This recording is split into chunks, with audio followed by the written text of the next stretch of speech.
Hey, I'm Alex Radcliffe from Board Game Co., and today I'm reviewing 20 Strong from Chip Theory Games. 20 Strong is a solo game in which you're going to be taking 20 strong warriors on an adventure to eventually defeat whatever boss you are facing off against. The game system is modular in the sense that right now we have Solar Sentinels, that's what you see set up on the table in front of you, but then there are also other decks and systems that use the same core rule set with differences in them, such as Victorum, 20 Strong over here, Too Many Bones, Victorum, Too Many Bones, and they believe they have a Tanglewood, 3 decks from Manny Tremblay coming as well to crowdfunding at some point in the future. Please keep in mind before we go into this that this is a pre-production copy. There are some small differences in the quality of the components you see here, such as the dial over here, some of the dice, the color distribution is a little different, small differences between this and your final game, although for the most part it is basically what you can expect to see, shiny cards and everything. This little shiny little foil effect is lots of fun to play with. But anyways, let's talk about the game. I'm going to briefly go into it. I have a gameplay on my channel already for the Solar Sentinels deck. I'll also have gameplays for Hoplomachus as well as Too Many Bones over time, so you can check out those if you want to get a sense or a feel of how different they are. But let's talk about the core game concept. In the game, you have 20 strong warriors. Those are representing your 20 dice over here, although technically it's a little fiddly in the sense that it's called 20 strong, and 3 of your dice are literally for you, so it's really 17 strong, plus 1 really buff dude over here. But past that, the game system involves you mitigating and managing your dice as you take on a variety of encounters until you can eventually take on the boss and defeat them. Now, the game systems are going to be different, and we'll touch upon a little bit of those differences, but let's talk about this one in front of us so you have a sense of how it plays, and we can talk about the way some things are different. In the core Solar Sentinel system, what you're going to have is sets of encounters. You're going to have 3 decks of encounters, and you can only face off against the boss, one of these 4 cards over here, once you've fully depleted one entire set of encounters. So you can try to go straight down the middle deck to try to quickly get to the boss as fast as possible, or maybe you want to focus on leveling up, or alternatively, being mindful of which encounters you take on, because some you might not be ready for. In the game, you're going to be looking at the cards, and you're going to be facing off against one of those cards. Now, if there is an orange card in play, you have to face off against that card. So right now, I'd have to face against either of these two, and this one will pull an additional enemy into play, so I'm just going to face off against this guy over here, pulling him down to the area, pulling out a new card, and then having a combat encounter against this person over here. A combat encounter basically means that I need to try to kill him or take the damage, suffer the damage, and since I only start with 1 health, I can't afford to suffer 3 damage, which is what I would take if I don't defeat him. To that end, I need to deal 5 damage to him. And he also has an ability where I'm going to potentially have to banish purple dice depending on what happens. So I'm going to grab some of my strongest warriors. In the game, you usually do start by expending some of your stronger warriors, but you want to be mindful of your overall economy to make sure you have enough dice to defeat the boss as time goes on. So I'm going to go ahead and pull some dice. Let's go ahead and pull 4 of these and see what happens, because we have 3 rerolls, so we should be decently safe. In fact, right off the bat, we got it on our first hit. You see, every die has possibilities to hit or to crit. Crits do 2 damage, hits do 1, and as you go down this pool, you get less and less chances. A red die is a guaranteed hit with a 1 in 6 chance of critting. A purple die has 1 miss, 4 hits, and 1 crit. And so as you go down the dice, they get more and more misses, but they always have only 1 chance to crit. I just assumed that within 3 rolls, I could get at least 1 crit on these and probably not have too many misses, which I did. So this guy's dead. Awesome. I've killed him. Everything's all good. Now over here, he gave me a permanent ability. Now I get -1 recovery when gained, although first, before we do that, we're going to first recover 2 dice. This is our recover stat. We have 3 stats. You have your health, which is pretty intuitive. Go lower than 1 and you die. You have your strategy, I think it's called, and that's going to let you give you a certain number of rerolls, as well as defining how many items you can carry. This, for instance, now counts as an item. I'm going to be using this Scorched Moon policy until I possibly discard this item. And then we have the recover, which is how many dice you pull back. So I pulled back a red and a purple, but now, unfortunately, he's going to make me lower my recovery by 1, but at the end of each strategy phase, return all committed misses, which means he does give me less recovery, but the opportunity to gain more recovery, and in particular, he's very good early on for starting to shift how you approach combat by allocating your weaker dice to combat instead, although it helps if you have rerolls to play around with. Lots of things to think about. Either way, he's going to my exhausted pool over here. I'm done with that encounter. I did not take any damage because I killed him. And we go ahead, and now we go to the next step, which is where we get rid of any one enemy. So we're going to pick one enemy to get rid of. I can't get rid of orange enemies, so I apologize. You cannot get rid of them. I'll get rid of this decaying mantis over here, putting it off to the side. That's going to be scouting effectively as we go through things, and we put out a new enemy, and of course, it's another orange. Whenever you have an enemy like that, on our next encounter, we'll go ahead and pull down an orange, we'll pull the next card, and we'll decide what enemy to pull down, but because there's an orange, we have to pull down an orange, so we're going to pull down the next card, and then we have to pull down the orange. We had very little agency there. There are fewer oranges than you think, you're just seeing a lot of them you're seeing a lot of the oranges all at once, but right now, I have to face off against all of these 3 enemies, and at the end of each full round of combat, let's say I went ahead and I killed this guy over here with those 2 hits, and I killed this guy with a regular, assigned hit over here, but if I don't assign enough dice to kill this guy over here, he's going to deal his 2 damage to me at the end of combat. And so it's important that you do things like, well, killing him, because killing him would actually give you 2 health.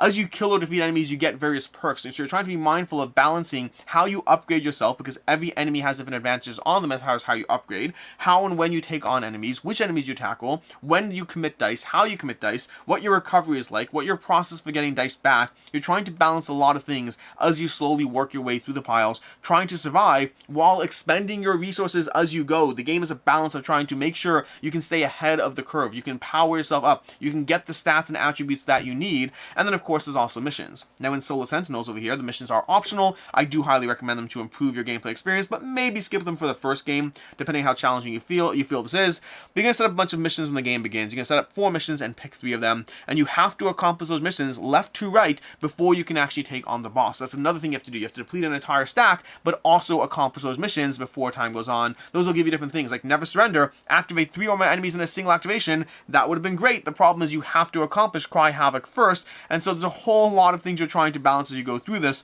as you try to take on the missions, defeat the enemies, and ultimately take on the boss before time runs out. That is basically how you play through 20 strong. There are a lot of rules, nuances I am not getting into. There's a lot of, if this, then that, and with this situation, what happens in the combat, when do you exhaust dice? There's a bunch of steps I'm not getting into. That's the core concept. You're working with your limited dice pool, you're trying to take on enemies, and you're trying to tackle the boss with enough dice left when you do so that you actually have a chance of winning. As far as the differences over here, Too Many Bones over here is going to give you a different set of systems, going to give you some lockpicking counters, going to give you more of an encounter system, a scouting system. It's going to be fairly similar to Solar Sentinels. Differences enough in the system there, but a little similar to the core concept of having 3 stacks and trying to choose which encounter to go on, when to scout, when to take a rest turn, all that, while dealing with a similar system, but with more of a Too Many Bones flavor to it. Versus Victorum majorly shifts to the gameplay. Victorum over here is going to give you a whole Mount Vesuvius arrangement as you try to work your way towards the top to take on the Scion, all while dealing with the Primuses along the way. If you've played Hoplomachus Victorum, you'll definitely see a lot of the flavor of Victorum in the 20 strong system. Same with Too Many Bones. I just think that Too Many Bones feels a drop similar to Solar Sentinels. Still very different, but a little more commonality, if that makes sense. But that's going to be the core system, the way the game plays, and with that, let's go ahead and dive into the review, starting off with ease of play.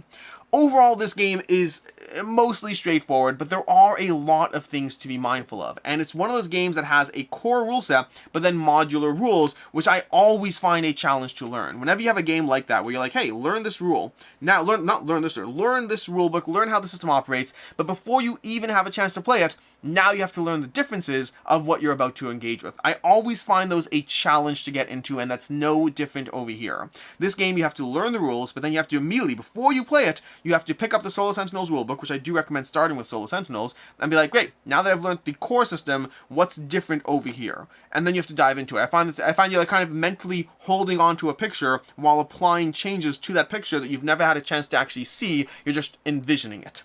And so I just find that's a challenge to get into. And then, of course, as you dive into different systems, you have to remember what's different. When you have a final boss fight, when do you exhaust dice versus when do you don't? There are different rules adjustments to each situation. Some of them are easier to remember because they're very clearly obvious, like the way the encounters are set up in Hoplomachus versus Solar Sentinels, and some of them are rules changes that there's no way for you to easily know. You just have to remember the differences between the systems.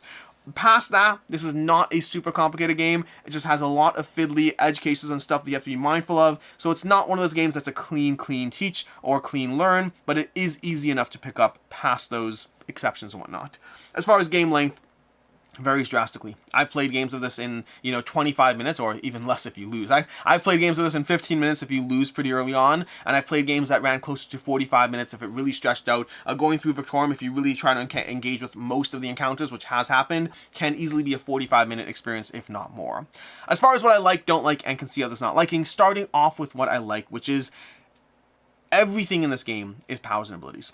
Every single card you face off against is giving you something when you defeat it. Yes, this entire game is all about the enemies, but every enemy gives you something. And so there's a constant, first of all, powers and abilities. If you know my channel, if you know the types of things I like powers and abilities, and the idea of seeking out certain combinations, being like, ooh, well that card's hardest to tackle, but it will boost my stats. This one will give me 3 health back, so as long as I can only expend 2 dice, I might be fine. This card over here, I'm going to completely ignore it. I'm going to simply take the damage because I'll still get a refresh turn after. There's a lot of decisions to make, both around the powers and abilities, as well as when and how you encounter with the cards. There's a puzzle at play, and I love that puzzle. You have to look at what's available. You have to look at what you're trying to get to. You have to try to figure out how to use your personal hero. There's going to be 6 heroes in this in the Solar Sentinels deck. They're double-sided. Pick one hero to go with, and each deck has their own systems. And also, if your hero has a star in it, that means this hero can be used in other systems. So you can go ahead and take a Stellar Blade I sold over here and take her into the Victorum universe and see how that plays out for you, which could be fun. I haven't done that yet.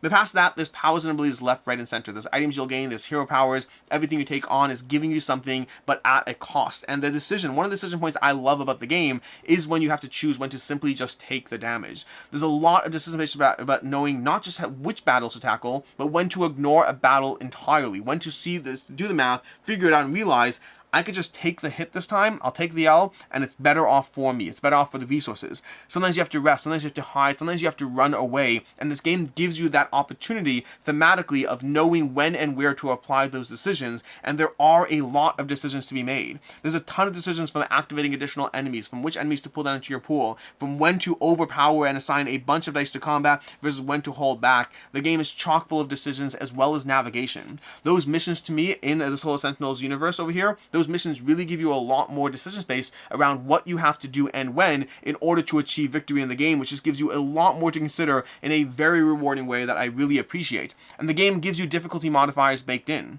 As you start to find the game a little bit easier, a little bit more accessible, there are ways to ramp up the difficulty and earn achievements for accomplishing the game on higher levels. In the case of Solar Sentinels, that's more missions. Just add more and more missions to the point that you really have to tactically work your way through a series of obstacles in order to actually get up to the final boss and win. Knowing the game will help. You will struggle with this game at first. The game starts off on hard, moves to harder, and gets to hardest. That's the levels of this game.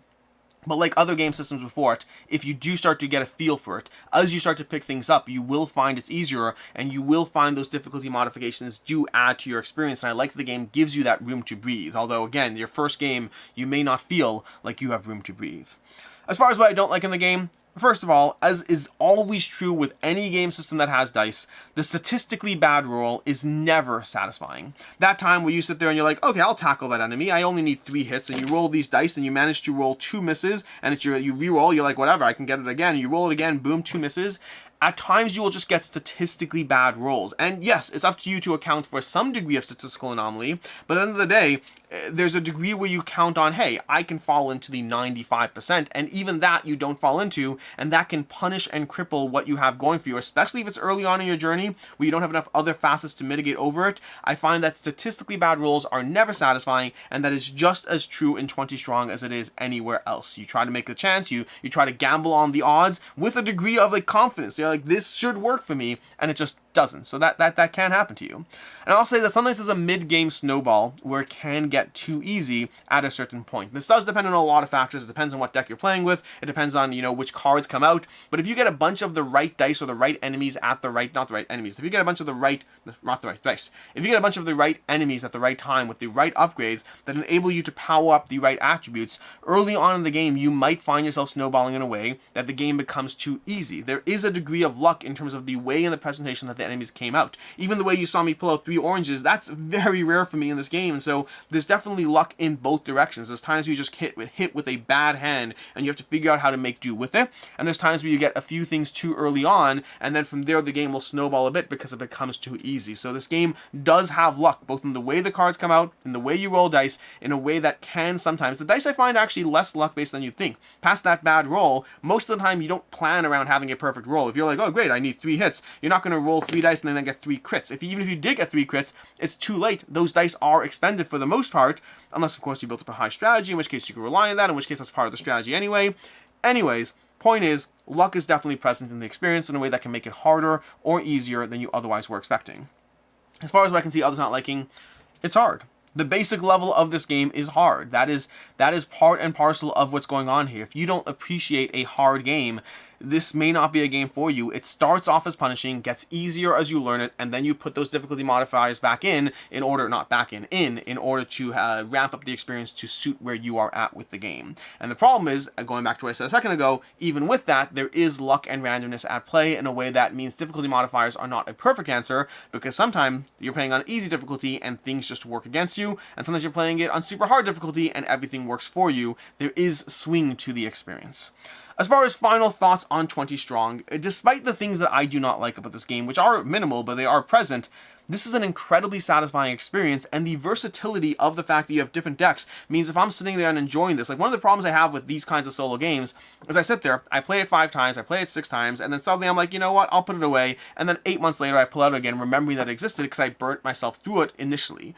This game is tiny, first of all. This is the travel size. You can't get all, but you put this all in a box over here, you can fit a full deck plus all your stuff in this box, and probably get it even a little bit more compact. Honestly, if you skip this and just put the dice in a bag, you can get it even more compact. So this game travels incredibly well. This game is highly accessible. This game is variable. Pick up whatever deck system you want and dive into it, knowing the core rules. And again, you'll have to be mindful of the differences in rules, which can be a problem, especially as they add more and more decks. Trying to remember how each one operates might be slightly frustrating. On the plus side, the rules for any one of these things are, this long over here. So it's not the hardest to pick up the slight adjustments that there are game to game, assuming you're willing to dive into it.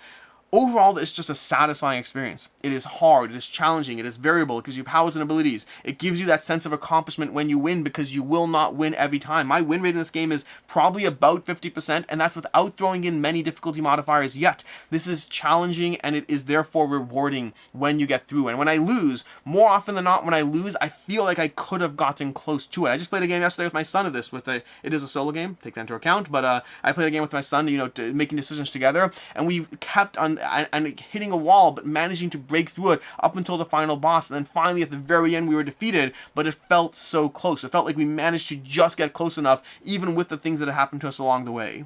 This is a great game. I highly recommend it. For me, it's a 4.5 out of 5.